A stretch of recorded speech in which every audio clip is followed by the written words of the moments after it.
Continuamos considerando el capítulo 19 del Evangelio según San Juan, mirando nuestra redención desde varios puntos de vista. Y desde el punto de vista de Satanás, fue un triunfo y también una derrota. Fue un triunfo para Satanás herir en el calcañar la simiente de la mujer, como fue predicho allá en Génesis capítulo 3. Es una derrota porque Jesús hirió a Satanás en la cabeza. Cristo ha destruido el poder de Satanás y el poder de la muerte. Ahora, desde el punto de vista del mundo, la cruz es nada más que un asesinato cruel. Ven a Jesús Nazareno, ven al hombre, ven la injusticia, pero recordemos lo que Pedro predicó en el capítulo 3 del libro de los Hechos de los Apóstoles, versículos 14 y 15, cuando dijo, «Mas vosotros negasteis al santo y al justo, y pedisteis que se os diese un homicida, y matasteis al autor de la vida, a quien Dios ha resucitado de los muertos, de lo cual nosotros somos testigos». Por tanto, le llevaron para ser crucificado. Y esto da cumplimiento a las palabras del Salmo 94, versículos 20 y 21, donde dice, «¿Se juntará contigo el trono de iniquidades que hace agravio bajo forma de ley? Se juntan contra la vida del justo y condenan la sangre inocente». Volviendo ahora al capítulo 19 de San Juan, continuemos leyendo los versículos 17 y 18. «Y él, cargando su cruz, salió al lugar llamado de la calavera, y en hebreo, Gólgota. Y allí le crucificaron, y con él a otros dos, uno a cada lado, y Jesús en medio». Ahora Juan no nos da una descripción minuciosa de la crucifixión. Hace mención del lugar y da muy pocos detalles. El general Gordon nunca se sintió satisfecho de la identificación del sitio dentro de las murallas de la ciudad que se señala como Gólgota. Hay una formación rocosa como una calavera fuera de las murallas de la ciudad, y creemos que ese es el verdadero lugar del Gólgota. Usted recordará que toda ofrenda por el pecado era llevada fuera del campamento, a un lugar limpio, según lo estudiamos allá en el capítulo 4 de Levítico, versículo 12. Así como el Señor Jesús cumplió la profecía tocante a Él, así también cumple los tipos del Antiguo Testamento. Nuestra ofrenda por el pecado, el Señor Jesucristo, fue llevado fuera de la ciudad. El escritor a los Hebreos, en el capítulo 13, versículo 12 de su carta, pone énfasis en el hecho de que nuestro Señor padeció fuera de la puerta. Leamos ahora el versículo 19 de este capítulo 19 de Juan. Escribió también Pilato un título que puso sobre la cruz, el cual decía, «Jesús Nazareno, Rey de los Judíos». Usted habrá notado que no hemos hecho ningún esfuerzo por armonizar los otros evangelios con el Evangelio de Juan. Cada uno es diferente y cada evangelio está escrito con un propósito diferente. Es pues necesario juntar todos los 4 evangelios para encontrar el título completo que pusieron en la cruz. Continuemos leyendo ahora los versículos 20 al 22 de este evangelio según San Juan. «Y muchos de los judíos leyeron este título, porque el lugar donde Jesús fue crucificado estaba cerca de la ciudad, y el título estaba escrito en hebreo, en griego y en latín. Dijeron a Pilato los principales sacerdotes de los judíos, «No escribas, Rey de los judíos», sino que él dijo, «Soy Rey de los judíos». Respondió Pilato, «Lo que he escrito, he escrito». Este título fue escrito en hebreo, el lenguaje de la religión. Fue escrito en griego, el idioma de la cultura y la educación. Y fue escrito en latín, el idioma de la ley y el orden. Así pues, fue escrito para que todo el mundo viera que murió por todos. Este es el evangelio que ha de ser predicado en el mundo. Esta es la única esperanza del mundo. Continuemos ahora con los versículos 23 y 24 de este mismo capítulo 19 de Juan. Cuando los soldados hubieron crucificado a Jesús, tomaron sus vestidos e hicieron 4 partes, una para cada soldado. Tomaron también su túnica, la cual era sin costura, de un solo tejido, de arriba abajo. Entonces dijeron entre sí, «No la partamos, sino echemos suertes sobre ella, a ver de quién será».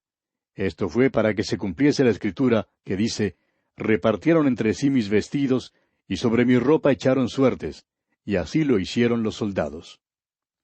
Dice aquí, cuando hubieron crucificado a Jesús. Ningún escritor evangélico describe la muerte de Cristo. Hay cosas en cuanto a la cruz y la crucifixión que nos están vedadas. Dios bajó un velo sobre muchos de los detalles. Las tinieblas cubrían la tierra para que los hombres no vieran. En primer lugar, Dios no nos dará los detalles mórbidos simplemente para satisfacer nuestra curiosidad ociosa. En segundo lugar, se realizó allí una transacción entre el Padre y el Hijo. Fue una transacción por los pecados del mundo, y nosotros simplemente debemos hacernos a un lado. Lo único que podemos hacer es aceptar por la fe el perdón que se nos concede mediante la muerte de Cristo en la cruz. Esa es la única manera en que usted y yo, amigo oyente, penetraremos a aquellas tinieblas. Ahora, al parecer, su ropa era de aldeano, no muy buena. Alguien se la había dado, pero echaron suerte sobre ella al pie de la cruz. Estos romanos no lo sabían, pero estaban dando así cumplimiento a las Escrituras. Dice en el Salmo 22, versículo 18, repartieron entre sí mis vestidos, y sobre mi ropa echaron suertes. Volviendo ahora al capítulo 19 de Juan, continuemos leyendo los versículos 25 al 27. Estaban junto a la cruz de Jesús su madre y la hermana de su madre, María, mujer de Cleofas, y María Magdalena.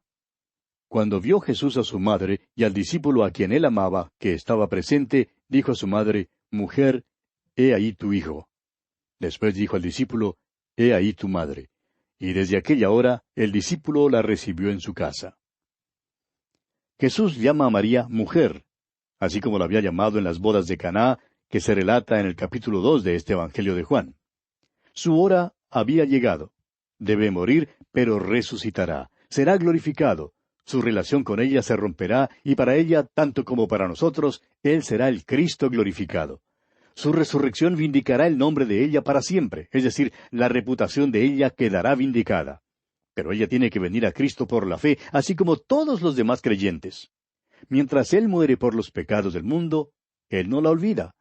Sabemos que María oraba con los discípulos en el aposento alto después de la resurrección de Jesús.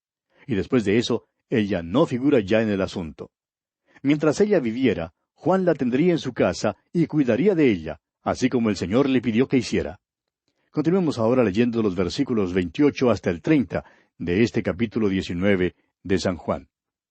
Después de esto, sabiendo Jesús que ya todo estaba consumado, dijo, para que la Escritura se cumpliese, Tengo sed.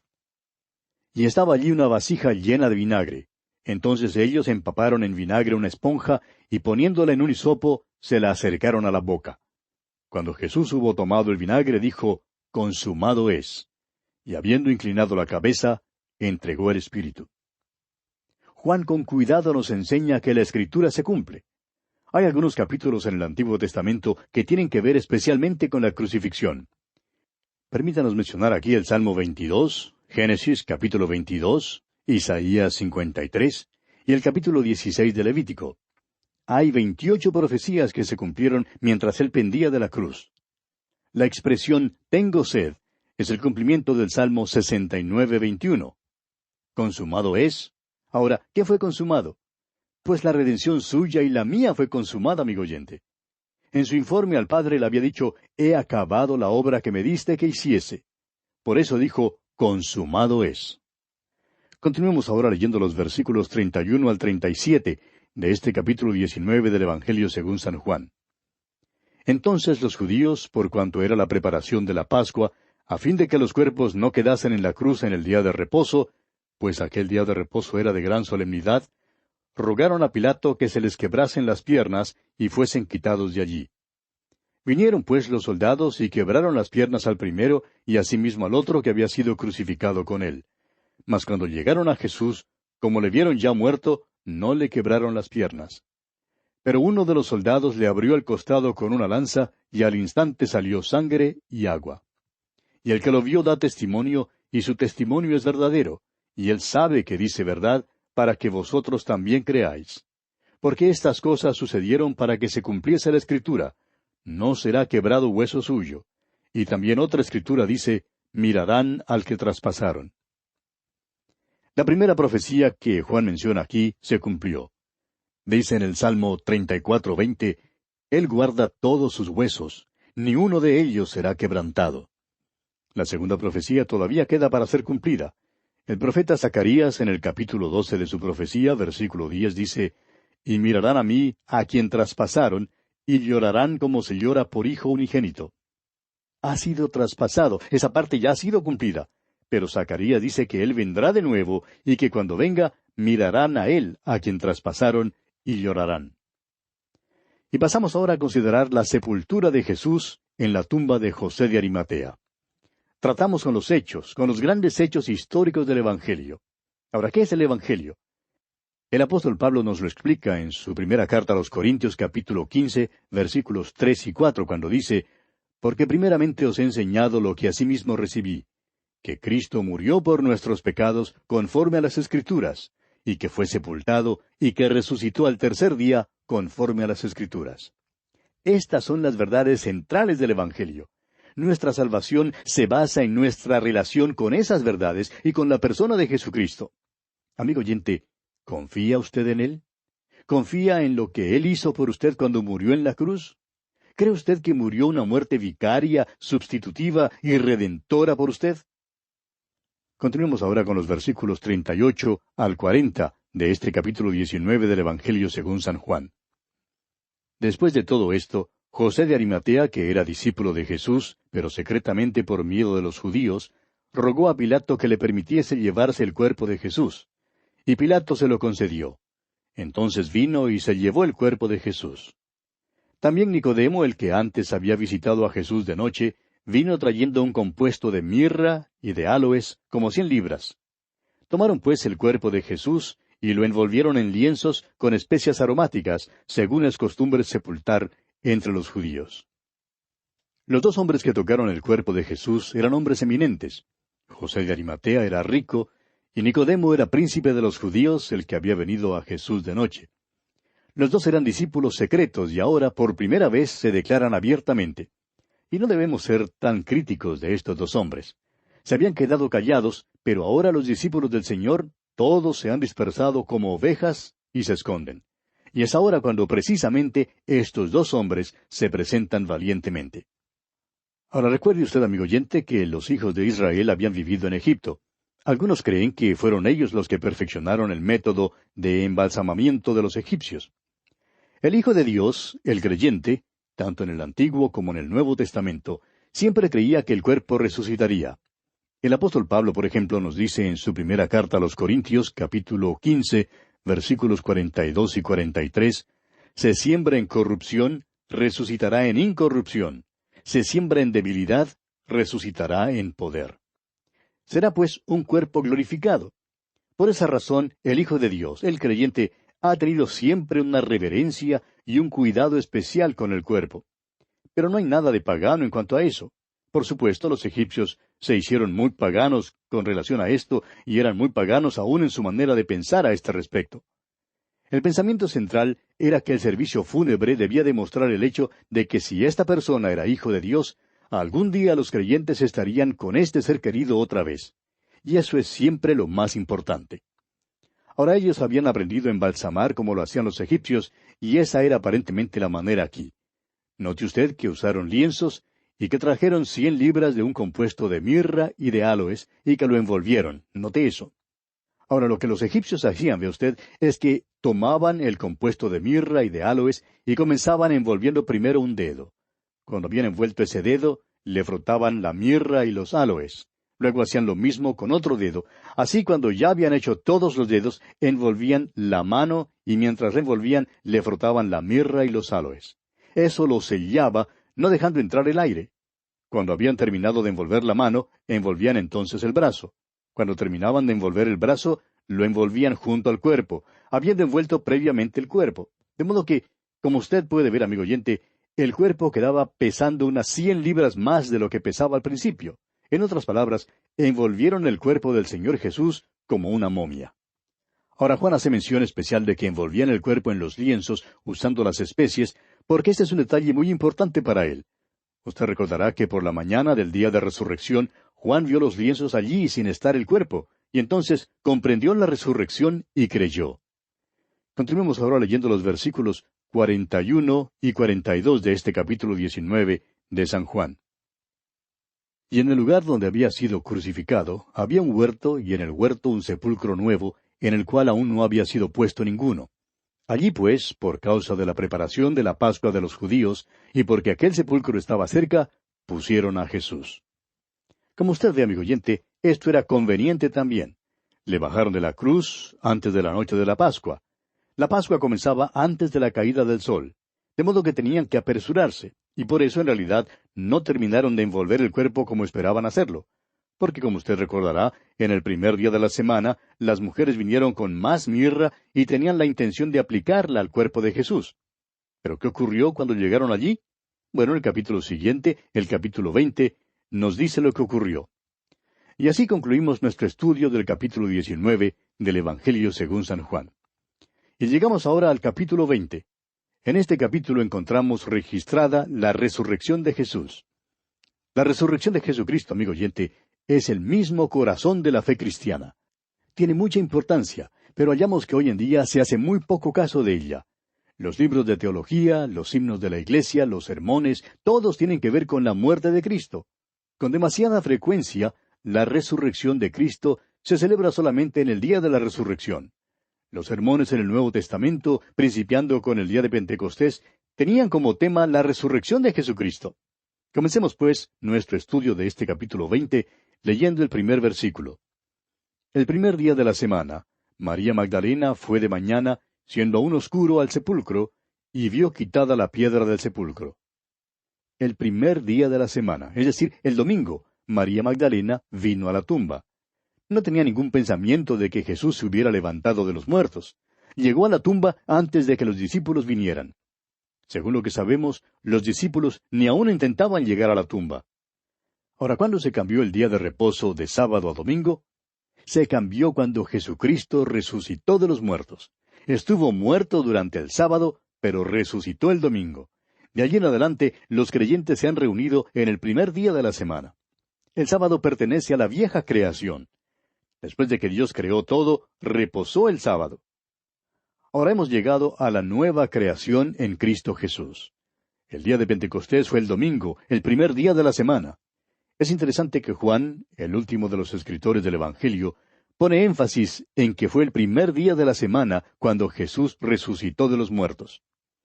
Ahora María Magdalena llegó antes que las otras mujeres. El Señor había echado 7 demonios de ella. Muchos la llaman pecadora y creen que fue ella quien enjugó los pies de Jesús con sus cabellos. Pero esta es solamente una conjetura que no se puede comprobar.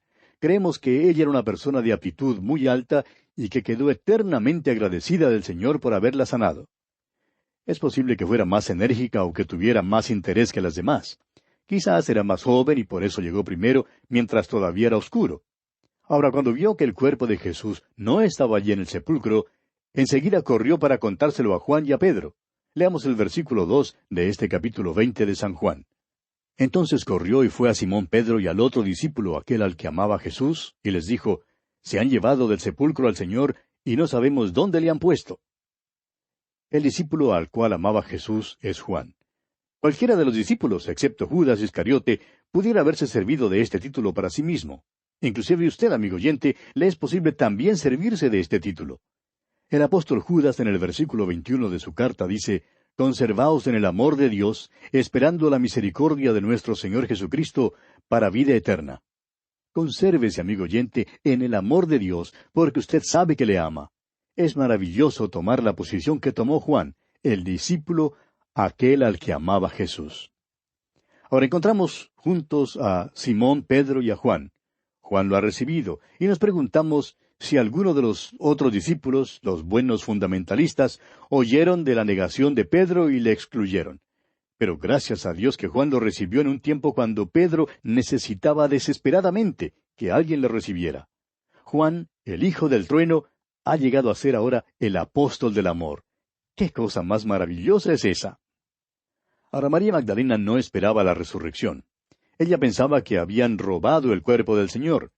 ¿No le parece esto interesante, amigo oyente? Las autoridades religiosas acusarían después a los discípulos de robar el cuerpo del Señor.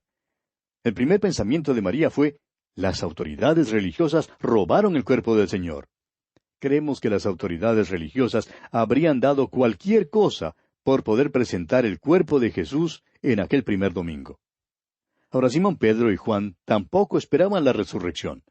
Probablemente creían que María no veía bien en la oscuridad. Ella vio la piedra quitada y se asustó y corrió. O pensaban que quizá ella había ido a otra tumba. Por tanto, se precipitan al cementerio. Y amigo oyente, uno no va al cementerio para buscar a los vivos. Ellos no esperaban hallar a un vivo cuando salieron con precipitación. Ellos esperaban encontrar el cuerpo muerto del Señor. Pero bien, aquí vamos a detenernos por hoy, amigo oyente, porque se nos agotó el tiempo. Continuaremos, Dios mediante, en nuestro próximo programa. Mientras tanto, oramos que Dios le bendiga muy ricamente.